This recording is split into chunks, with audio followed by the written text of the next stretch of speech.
এটা আমার মিনি ভ্যারাইটির টগর। এটা একটাই গাছ, গত বছর ছোট্ট এইরকম এতটুকু একটা ডাল এনে লাগিয়েছিলাম, তো ওইটার থেকে গাছটা হয়েছে। তো এখন ওই তখন তো ছোট চারা ছিল, এই জন্য এতটুক টবে আমি লাগিয়েছি। আর ফুল ওই তো ঝরে গেল, ফুল কিন্তু খুব একদম ঝেপে ফুল ফোটে। কিন্তু এখন দেখতে পাচ্ছি ফুলের সময়, কিন্তু গাছে ফুল খুব কমই ফুটছে, এরকম একটা দুটো করে ফুল ফুটছে। আর ফুল কম, এই যে কলি এসছে কিন্তু খুবই কম, এই একটুখানি দেখা যাচ্ছে, এদিকে তো আর দেখতে পাচ্ছি না, এই যে একটু এসছে এরকম আর কি, একটু এসছে একটু আসেনি এরকম। তো আমি ভাবলাম টবটা রিপোর্ট করে দেই গাছটাকে, তাহলে গাছ একটুখানি শক্তিও পাবে।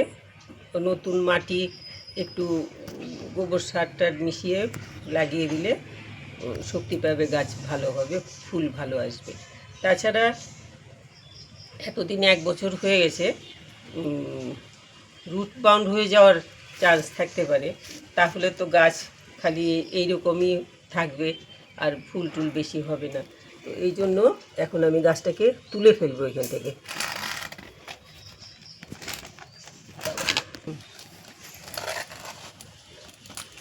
মনে হচ্ছে রুট বাউন্ডই হয়েছে, নইলে এত কম ফুল, পুরো গাছ পাতার থেকে ফুল বেশি থাকে।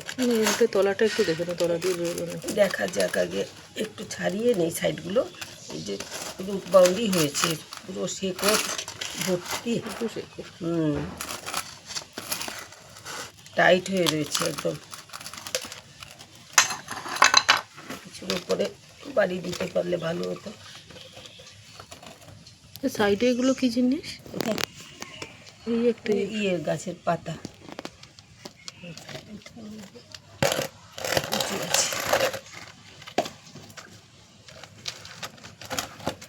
এই সাইডটাতে একটু ধরতে পারেন? না না, এই টপটাতে ধর।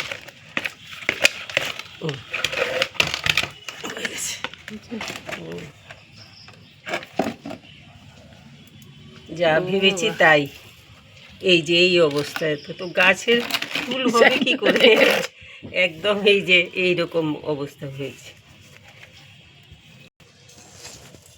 এখন আমি এগুলো কিছুটা শেকড় ছাড়িয়ে দেব, মাটিও কিছু ইয়ে করে দেব, দিয়ে তারপরে ওইটা লাগিয়েছিলাম, গোল মতো ছিল ইয়েটা, ভাবলাম ওটার মধ্যে ভালো হবে, কিন্তু শেকড় এইভাবে যদি যন্ত্রণা করে তাহলে গাছ কি করে আর ওপর দিকে বাড়বে। এর আগে আমি একটা কমলা গাছ কদিন আগে করেছি, ওইটারও এরকম রুট বাউন্ড হয়ে একদম বাজে অবস্থা হয়ে গেছিলো ওইটার। আরও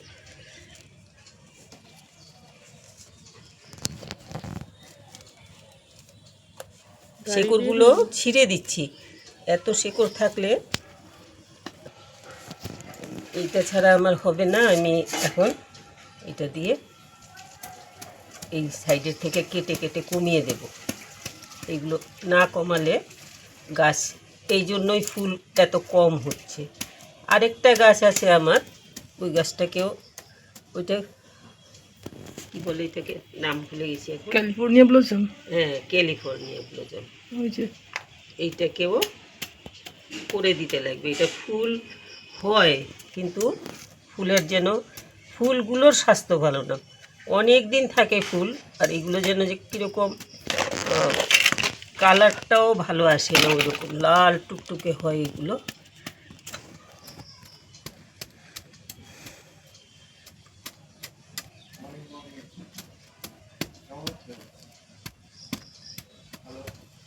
কেটে একদম কমিয়ে দিচ্ছি, নইলে পরে গাছের কিন্তু ফুল টুল বেশি পাওয়া যাবে না। এই গাছগুলো একদম গোল মতো হয়ে ঝোপ হয়ে খুব সুন্দর ফুলে ভর্তি হয়ে থাকে। আমার গত বছর কিন্তু খুব সুন্দর ফুল হয়েছে, ছোট গাছ ছিল আরও, কিন্তু ফুল হয়েছে খুব সুন্দর, ভর্তি ফুল। এইবার দেখছি গাছটা 2-3টে করে ফুল ফুটছে, এরকম হলে তো হবে না। মোটামুটি পরিষ্কার করে ফেলছি। একটু সাহস করে এগুলো কেটে টেটে পরিষ্কার করে দিতে লাগে, নইলে পরে যে এখন ফুলের সিজন, এখন আমি এটা কাটবো, গাছে ফুল হবে কি না এইসব চিন্তা করলে হবে না। এই যে এখন ছেটে কেটে লোয়ার পোর্শন পরিষ্কার করে ফেলছি। এখন আমি এটার জন্য একটু মাটি তৈরি করব, করে তারপরে গাছটা লাগাবো। আচ্ছা, এটা এখন এখানে এই মাটিটা দেবো না, এটার মধ্যে কিচ্ছু নেই, শুধু শেকড় কতগুলো, আর কিচ্ছু নেই, শুধু শেকড়। এই যে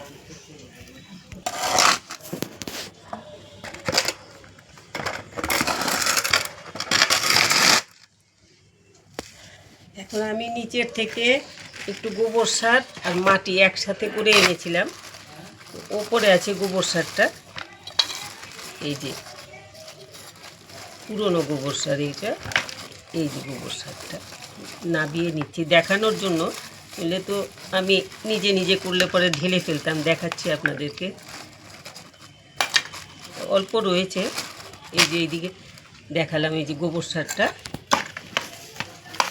পুরনো গোবর সার নিচের থেকে এনেছি, আর এটাতে মাটি এনেছি।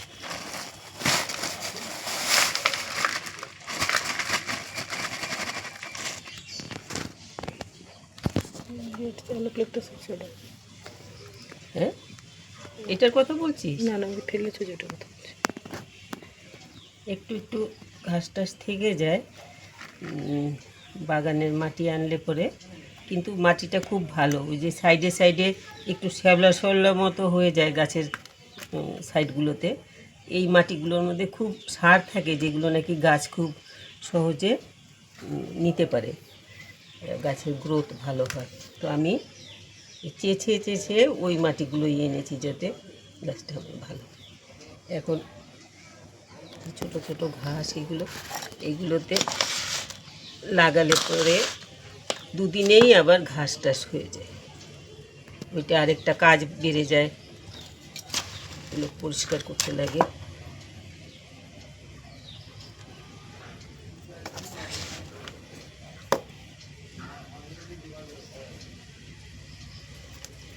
এখন আমি গোবর সারটা এনেছি যে এইটা, গোবর সারটাও মিশাবো, সাথে একটুখানি ডিমের খোসা দেবো। কোথায় গেল ডিমের খোসা?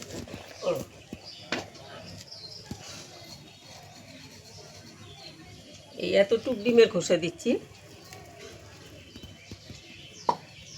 একটুখানি চা পাতা দেব, এই যে শুকনো চা পাতা, বাবা এটা শক্ত হয়ে রয়েছে, এগুলো গুঁড়োগুলো দিই, যতটুকু ভাঙতে পারি ভেঙে দিই।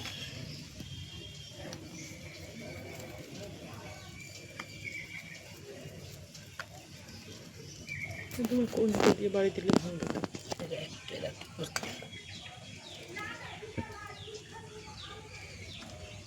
বাস এতটুকুই দিলাম, একদম শক্ত হয়েছে, একদম শুকিয়েছে। যে ভেঙে রাখলে ভালো হয়, কিছু দিয়ে বাড়ি দিয়ে ভাঙলে।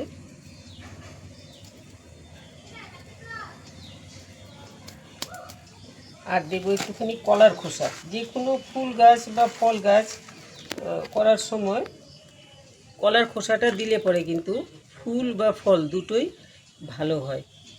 আর একটু নিম পাতার গুঁড়ো একটু দেবো। দেখতো ওইটা নিম পাতার গুঁড়োর প্যাকেটটা নাকি? এটা চা পাতা, এটাও চা পাতা, দুটোই চা পাতা। হ্যাঁ, ও থাক, তাহলে পরে নিম দেবো না। পাতার উপরে রয়েছে। হ্যাঁ, দিলে ভালো, দিলে পোকা টোকা একটুখানি কম হয়, আর না দিলে কিচ্ছু হবে না নিম পাতার গুঁড়ো। পরে উপরে যখন মাটি টাটি কিছু দিলে পরে তখন দিয়ে দেওয়া যাবে। আর এখানে নিম পাতা আছে, কোথায় আছে? এখানে উপরটাতে আছে। এখানে একটু আস্ত শুকনো নিম পাতা পেয়েছি, এগুলোই দিয়ে দিই।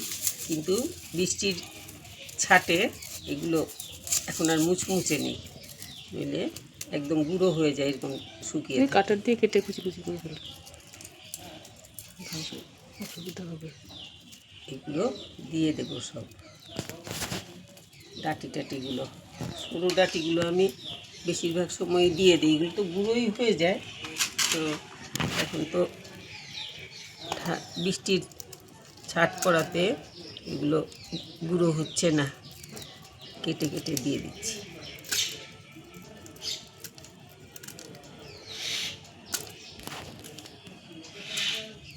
নিম পাতাগুলো গুঁড়ো হয়নি, কিন্তু মাটিতে জল টল পড়লে এমনিতেই পচে মিশে যাবে।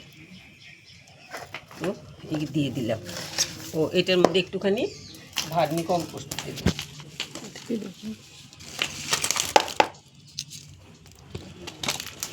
ভার্মি কম্পোস্ট বেশি দেব না, অল্প দেব, একটু দিয়ে দিই। মাটিটা সাইড সাইড থেকে এনেছি, তো এটার মধ্যে যথেষ্ট পরিমাণে বালি মিশানো আছে, এই জন্য আমি আর বালি মিশালাম না। গাছের সাইডগুলোর থেকে এনেছি। বাবা টাইট হয়েছে।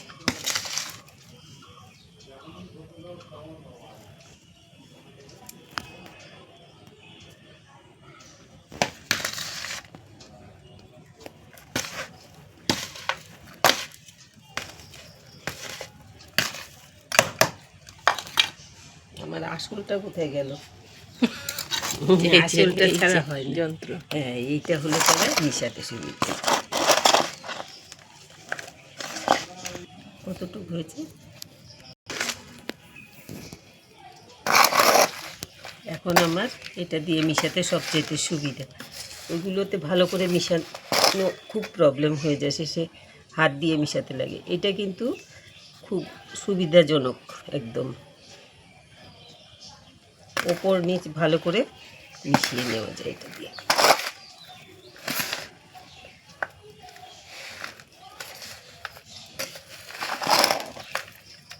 মিশানো হয়ে গেছে ভালো করে। এখন আমি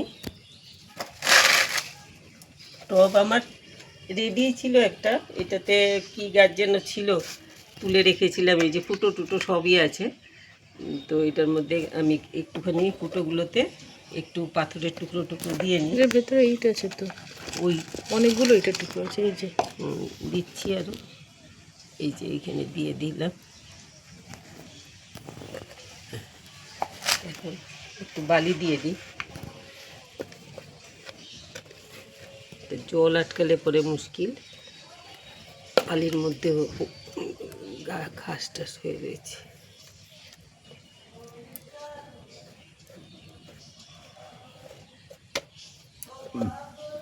ব্যাস, এখন আমি গাছটা লাগিয়ে দেব। সব সময় যারা নতুন তাদের জন্য বলছি, পুরনোরা তো সবাই জানেন, জল নিকাশি ব্যবস্থাটা, যে কোনো গাছ লাগানোর সময় জল নিকাশি ব্যবস্থাটা বিশেষ করে লক্ষ্য রাখতে লাগবে, যাতে আমার জলটা কোনোভাবে আটকে না যায়। জলটা যাতে টবে দিলে জলটা বেরিয়ে যায়, যাতে ফ্রিভাবে, কোনো রকম প্রবলেম যাতে না হয়, আটকে যাতে না যায় আর কি, জলটা স্টে যাতে না করে। বেশি দিয়ে দিলাম মনে হচ্ছে।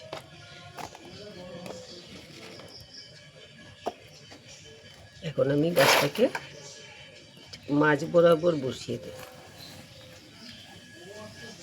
একটু নিচু করে বসাচ্ছি, যাতে পরে একটুখানি কিছু সার টার দিতে হলে পরে দেওয়া যায়, সেই জন্য। এখন এটাকে মিডিল হয়েছে। মাঝখানে হয়েছে।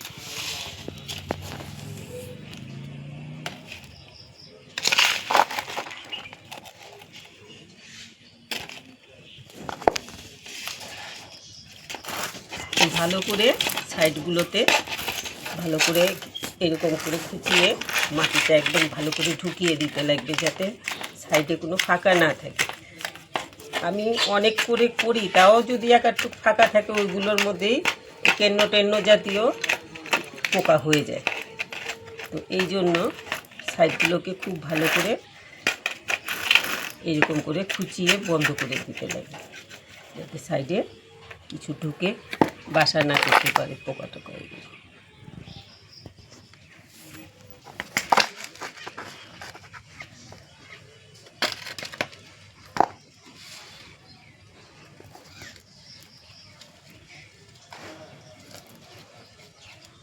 হয়ে গেল লাগানো। এখন আশা করছি গাছে যথেষ্ট পরিমাণে ফুল পাবো এই সিজনেই। আর একটা কথা মনে রাখবেন সব সময়, গাছকে যদি ছাঁটতে হয় তাহলে কিন্তু তলা ছাঁটার সময় কখনো ওপরে ছাঁটবেন না। গাছ এখন সুস্থ ঠিকঠাক আছে, তলাটা আমি ছেটে দিয়েছি। আর এখন তো ফুলের সময়, এখন ওপরটা ছাঁটলে পরে ফুল পেতে দেরি হয়ে যাবে, এই জন্য ওপরটা এখন ছাঁটবেন না। কিন্তু যখন ওপর ছাঁটবেন তখন কিন্তু যে আমি এখন গাছটা তুললাম, রিপোর্ট করব, ওপরও ছাঁটলাম তলাও ছাঁটলাম, সেটা করবেন না কখনো। গাছ যখন রিপোর্ট করার আগে গাছ পুরনো পটে যখন থাকবে তখন গাছকে ছেটে টেটে একটু একটু সার টার দিয়ে 2 দিন বা 3 দিন পরে গাছকে একটু ছেটে দেবেন। তো গাছ শক্তি পাবে, গাছের গ্রোথ শুরু হয়ে যাবে আবার। তারপরে রিপোর্ট করবেন, তাহলে গাছের কোনো রকম ক্ষতি হবে না। এই এই জিনিসটা কিন্তু একটু লক্ষ্য রাখতে লাগবে। আর এখন ছাঁটার দরকার নেই, এখন ওপরটা ছাঁটলে পরে ফুল আসতে দেরি হবে। নতুন এখন পুরনো আগাগুলোতে ফুল তাড়াতাড়ি হবে, ফুল ফুটবে আর কি রেগুলার। আর আমি যদি এই আগাগুলো ছেটে দেই তো নতুন আগা বেরিয়ে সেই আগাতে কুলি আসতে সময় লাগবে। আমরা যে কোনো ফলের গাছগুলোতেও দেখেছি, আমি যদি, যেমন এটা ধরুন আম গাছ, আমি এই ডালটা এই বছর ছাঁটলাম, আগামী বছর এই ডালে আম আসে না। পুরনো ডালগুলোতে আম আসে, নতুন ডালটাতে এটা থেকে যার বেরোবে ব্রাঞ্চ ওইগুলোতে আসে না, কিন্তু মুকুল আসে না। পুরনোগুলোতে আসে, পরের বছর গিয়ে এটাতে মুকুল আসে।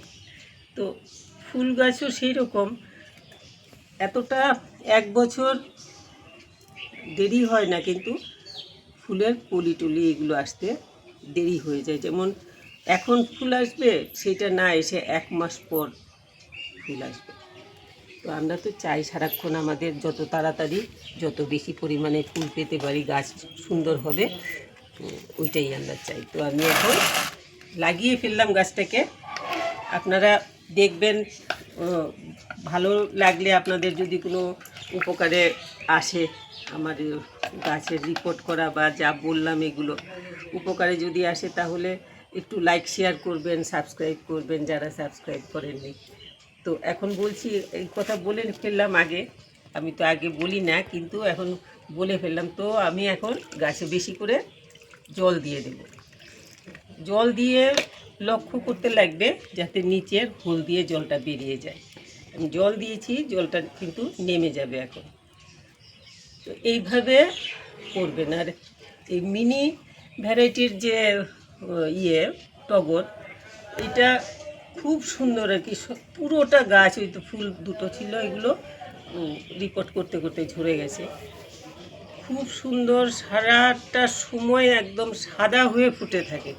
তো আমার এটাতে ফুল যখন ওইভাবে ফুটবে তখন আমি আপনাদেরকে ভিডিও করে দেখাবো। তো আর তেমন বিশেষ লাগে না, ওষুধপত্র বিশেষ লাগে না, কখনো কখনো একটু মিলিবাগের উৎপাত হয়, তো ওইটাও খুব মিনিমাম, এইটা করতে পারেন। আর কি বলে এটা, এইগুলো কিন্তু এই ছোটো গাছে এত সুন্দর হয়ে গোল হয়ে ঝোপ হয়ে ফোটে, ফুল দেখতে খুব সুন্দর লাগে। এটা করিডোরে, বারান্দায়, বেলকনিতে, যে কোনো জায়গায় রাখতে পারেন, দেখতে সুন্দর লাগবে খুব। এই যে জল নেমে যাচ্ছে পুরো, তলা দিয়ে বেরিয়ে যাবে আস্তে আস্তে ভিজে। এই ছিল আজকের মিনি টগর। তো এইটাকে চাইনিজ টগরও বলে। তো আমি যে কোনো কিছুই একটা ছোট সাইজের কোনো কিছু হলেই ওইটাকে আমরা মিনি সাইজ বলার সাথে সাথে দেখছি চাইনিজটা চলে আসছে। এখন চাইনিজ কিনা আমি ঠিক বলতে পারি না, মিনি টগর তো আমি জানি ঠিক।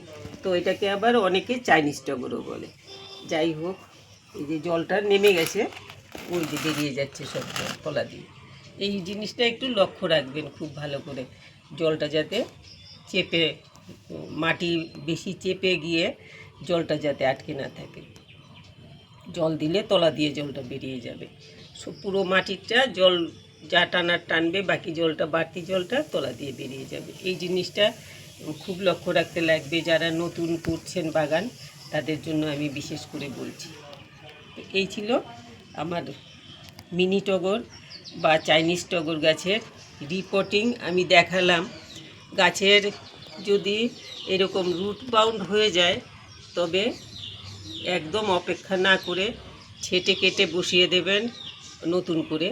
গাছকে ওই সাইডগুলো ছেটে বসাবেন, মেইন যে শেকড়টা ওইটা যত কম কেটে পারা যায়। কিন্তু আশেপাশের এই যে আমি কেটেছি সব, এই যে এগুলো সমস্ত এগুলোতে ভর্তি ছিল, এই যে সব মাটির সাথে এইগুলো, শুধুই এইগুলো, কিচ্ছুই নেই মাটিতে।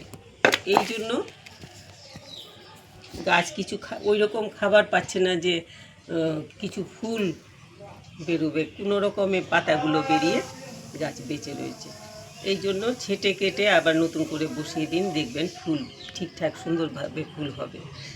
আমি এরকমটাই করছি, যেগুলোতে দেখছি এরকম একটু অসুবিধা সেগুলোকে এরকম করছি। জবা গাছও তাই, জবা গাছ তো অনেক বড় জায়গা লাগে, আমার ওই ছোট ছোট এরকম টবের মধ্যে করছি, যেগুলো এরকম দেখা যাচ্ছে যে পাতা ছোট হয়ে গেছে, ফুল ছোট হয়ে গেছে, গাছের সরু সরু ডাল হয়ে যাচ্ছে, সেইগুলোকে তুলে তলার শিকড় ছেটে কেটে আবার বসিয়ে দিচ্ছি। গাছ কিন্তু মরবে না, গাছ ভালো থাকবে। তবে এই আজকে এটাকে এতখানি শিকড় টেকড় কাটা হয়েছে, 2 দিন একটু শেডে রাখবো, 2 দিন পরে বের করে দেব। এইভাবে করুন, গাছ ভালো থাকবে। আর সবাই খুব ভালো থাকবেন। আর একটুখানি ওই যে বললাম, একটু লাইক শেয়ার করে নেবেন, একটু কমেন্ট করবেন, শেয়ার করবেন, একটু যারা সাবস্ক্রাইব করেননি একটু সাবস্ক্রাইব করে নেবেন। সবাই খুব ভালো থাকবে।